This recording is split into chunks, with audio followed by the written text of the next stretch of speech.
She's the head of Group E, and in it is Leanne, Brendan, David, Cindy, Ashley, Spencer, and Six. So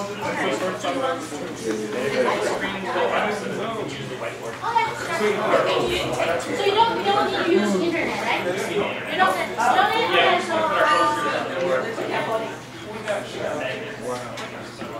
David, I'm sorry. So you need to use. Yes, you should have. Festivals make it real.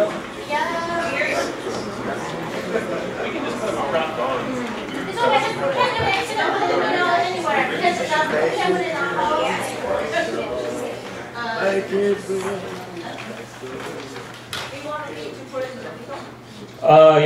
I mean, because everybody's sort of on this side of the room here. We are the storytelling group, led by the wonderful Angel, who shared with us an idea called blended storytelling that we kind of ran with. So we're pretty excited about that. And so our topic is storytelling. And our idea is blended storytelling. So we're gonna, we brainstorm some ideas, ways that we might do that, and so we will introduce that to you.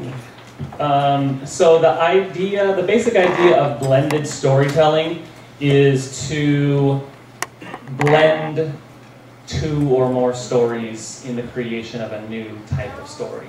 Similar to like fractured fairy tales, if you're familiar with that. So we'll go through an idea that we came up with. This would be a unit over the course of multiple classes or weeks. And then we'll talk a little bit about some adaptations that we thought up, and if anybody had other ideas for adaptations, feel free to share. So the idea might be, if you have a storytelling part of your class anyway, so what we talked about, our specific example is maybe you are using the book Snow White, and you're sharing that story with your students, and then after Snow White, you're sharing Cinderella. So some of the steps that we might take in that process: read the story, do storytelling techniques that you might use, preview activities and comprehension and whatnot. When we're done, one of the ideas that we had was using sentence strips. Like cut up sentence strips out of order, have them put back in order, talking about sequencing, what came first, what came last, as a way of comprehension.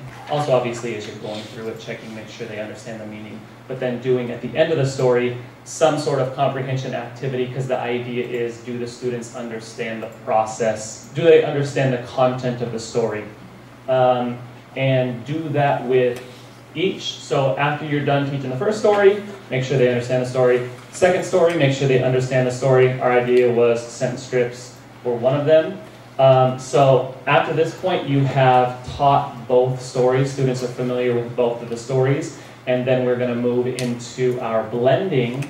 So we're going to talk a little bit about compare and contrast. Again, making sure the students comprehend the meaning of the story, but then starting to look at, between these two stories, are there anything in common? What are things that only happened in this story but not in this story? What are some things that happened in both stories? For example, maybe the setting is the same. Maybe both stories took place in a forest, but maybe this story had these characters and that story had those characters. So someone's going to talk about our compare and contrast idea.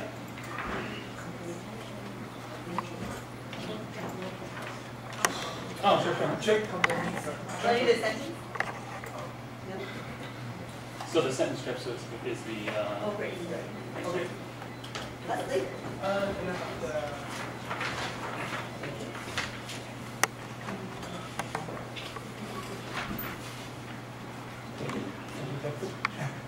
So simply, what I'm going to say is how can you make sure students really understand the two stories? I think this is very important because I think most of you might have this kind of experience. Do you understand when you are a student? Most of them say yes or just nod the head. But as a matter of fact, when you really ask the question, maybe many students just stand up and look at you. Okay, so it's difficult, but what I usually do is after maybe I quickly or simply describe the story as revision, and then I divide them into few groups and then ask them to do a short group discussion. Why? Because what I usually do is after the discussion, basically, okay, I trust you. Now you ask me the question. What question? This one, for example, group A and B asked me about Three Little Pigs. Group C and D asked me something about the Little Red Riding Hood. Okay, and of course I will answer your question by asking me question.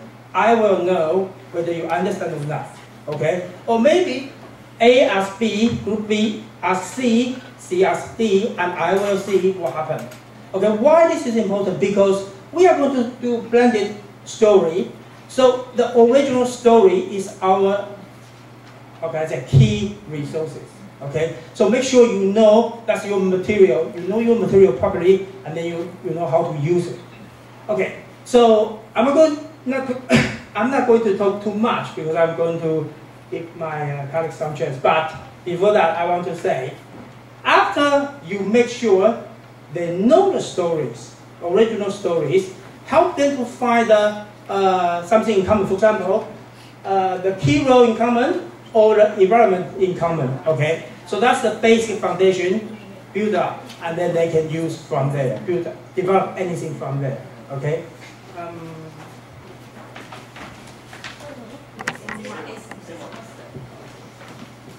Yes, so this is our example, like two stories between the Three Little Pigs and Little Red Riding Hood. Then we will ask the students what difference between this story. The student maybe they will say the Little Red Riding Hood has a granny, then woodcutter. Then maybe Three Little Pigs, they have 3 pigs and 3 different kinds of houses. The stories difference they were telling from the student by themselves. Then maybe they actually tell everyone the same place, the story. And we let students use the diagram to do the comparing and let them know these two stories, they have some parts in common. First, they have the same theme, and they all happen in the woods, in the forest. And another part is they have the same characters, the big bad wolf, and the end of the wolf is not very good. We let students know this, and maybe they have another idea. They may have some parts in common.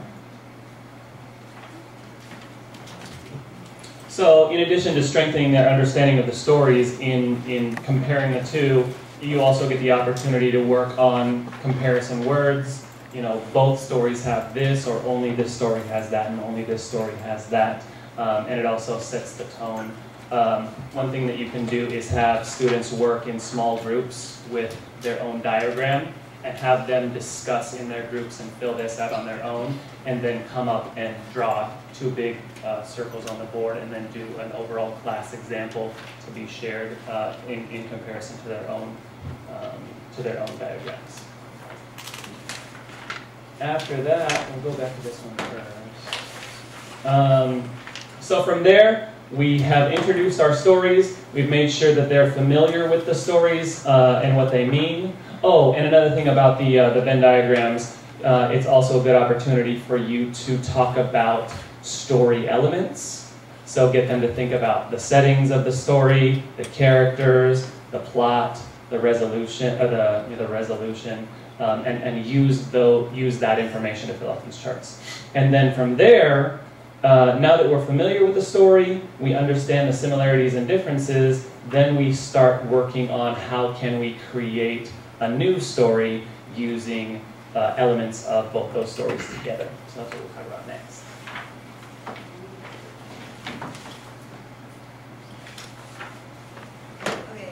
So this is like sentence strips, and it's kind of a combination of that and like Mad Libs. Do you guys know what that is? So we're gonna create one today. So I'll just do it so I can see it. So the first part, they're not in order. So we'll just give that like each group like 2 sentences for them to fill out. So the first one says, what blank blank you have. So adjective and a body part. Okay? Tiny. Tiny and Feet. Ears. tiny ears. Okay. Let me in or I'll blank blank. Listen. Wait, what is that? What is Sound. that? What kind of word? Action words. Oh, action. Blow up. Huh? Blow up. Blow up. And other action? Tickle. Tickle. And what is the consequence of not doing? I mean, what's the result? Right. So you know, like the phrase, "Let me in, or I'll puff and I'll puff and I'll blow your house." and blow your house down. So, Yeah. So you're creating your own. Or and you'll weave. And you'll we. You'll weave pets. What'd you pet? Okay. That's alright. I'll tickle. I don't know. Let me tickle you and you'll weave your pants. Okay, so you kind of get the idea. You take like sentences or phrases from the story that they will be familiar with, and then they can substitute it in for themselves. This is taking from Little Red and Three Little Pigs, and so at the end you'll like make up your own, and then finally everyone gets to create like their own ending to the story. So finally this happens. So the better to blank you with, suddenly a big bad blank appeared. This is the story of, and then you create who the story will be about. And then on the way to the blank's house. So where is she going? So yeah, that's ours. So with these patterns, basically, especially depending on the level of your students, how much support the teacher is going to provide versus how open-ended it's going to be. But we did talk about wanting to have a certain level of structure, since we're trying to get them. We talked about you don't want to end up, them changing the story so dramatically it has nothing to do with the originals. And one of the reasons that we want to stick to the main ideas of the original stories is we want them to be using that vocabulary, using those sentence structures that we have been introducing them to. But the idea is giving them the creativity to mix and match ideas from both. And ideally, a product that you end up with still is recognized as having those elements, but then creating a new product. So after we reorder, mind mapping is something that we talked about as once you have these sentence strips, maybe you've done your Mad Libs, now you have a general idea of maybe where you want the sentence to, or the story to go. You start to build that. You start to build that story into something that resembles a new blended story. The next step would then be to actually start to create a script, because the idea would be to get each group to come up and do either a reader's theater style or a play style presentation of the new product. And since everyone's using the same elements, you could, for example, have a set of props that everybody could use. Like if you assume Little Red Riding Hood is going to be a character, you can have that kind of hood that somebody could wear, but having that mix, and then have the students come up and actually present their story to the rest of the class. And from there, I mean, we just started going crazy with different things that you could do, so we thought we'd share a little bit about that too. I'm sure all of you have come up with ways that you can tweak it to make it your own, and that's the beauty of this idea, is that it can be changed for your teaching style and personality, as well as the level of students. I mean, if you're teaching grade 3 kids, I mean, it's going to be a lot more simplified, versus if you're teaching some 9th graders, it'll be a lot more complex and able to use a lot more creativity with that. So with that in mind, there's all sorts of different adaptations, variations, things that you can do. At the end, you can create a comic book, or some kind of anime style thing. I mean, in every class, there's some students that are just very talented at that. You could do video skits. For Miami County, we we do video skits. The teachers do, the FETs do. And I've used that in a classroom before, and it works out really well. Where I'm in the skit, as well as if you have them in the skit as well. If you record them, show them afterwards, they just kind of laugh at each other. Unfolding scroll was another idea, and this is part of like the brainstorming aspect. Is you can kind of like have it scroll like a piece of paper and roll it up as a scroll, and you just let it go a little bit at a time, and you have them write. I mean, there's like a sentence, and you kind of have them choose which direction they want to go. So you can give them 2 choices, and depending on what they choose will depend on where the story goes. It's kind of like choose your own adventure books. Like, you know, you can do it that style as well, where you just, if you have a question, does the 3 little pigs, or do the 3 little pigs beat up the wolf? Yes or no, kind of thing. If yes, turn to page 52 or whatever, you know, something like that. As well as like a story chain. A story chain could be a class exercise as well, where one person kind of comes up with a sentence and where the story is going, and the next student will have a chance to create where the story goes next after that. My experience is you want a little bit of some parameters along with that, or else, you know, by the 3rd student, everyone's dead. You get that first boy to come in and he says everyone died, you know, so like, come up with something. Like he mentioned, Reader's Theater is always, I mean, something that the students are familiar with. If you want to kind of create this into a Reader's Theater, just for fun, or if you know you want that to be the Reader's Theater for your kids to perform in the competition as well later on. A picture mashup. This is something that would be really good for the younger students in particular, where all the lower level students. Where instead of using so many sentences, you use a lot more pictures, and they get to choose how the stories, and you have pictures from both stories. You kind of have them on the whiteboard or your blackboard, you can have all these pictures, and you kind of have them organize it however they see fit, whatever they want to happen next, kind of thing. Picture mashup, fractured storytelling, you can have them even go like, after both of these stories, you can kind of have them go, okay, what happens next? What happens after the happily ever after kind of thing? Have them kind of create that as a little more advanced level student thinking. But like I said, there's all sorts of ideas, all sorts of variations, whatever you're most comfortable with, whatever works best for you, for your students, whatever level you're at. So to recap, if you want to put the blue one back up. So to recap, our idea for storytelling, or not the blue one, the first one, sorry. Our idea for storytelling is using a blended storytelling idea to not just have students used to hearing stories and talking about stories, but giving them the opportunity to create new stories as a way of checking their comprehension, their understanding of the original stories in their language production of a new product.